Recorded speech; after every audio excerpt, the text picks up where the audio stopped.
ঘরে ব্যাঙ আসলে একটি কাজ ভুলেও করবেন না, তাহলে আপনি কঠিন বিপদে পড়ে যাবেন।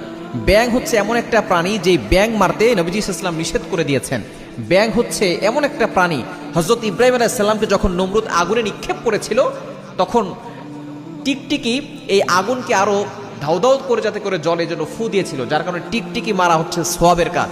আর এই ব্যাঙ এই আগুন নিভানোর জন্য তার মুখে যতটুকু জায়গা আছে সে পুকুর থেকে পানি নিয়ে যাচ্ছিল।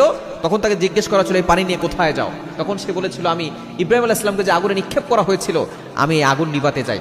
যদিও তার পানি তার মুখে অল্প ছিল, কিন্তু তার চিন্তা চেতনা ছিল ইব্রাহিম আলাইহিস সালামকে বাঁচানোর। এই যে তার ভিতরের চিন্তা, এটা আল্লাহ তাআলা কবুল করে নিয়েছেন, এজন্য ব্যাঙকে সম্মানিত করেছেন।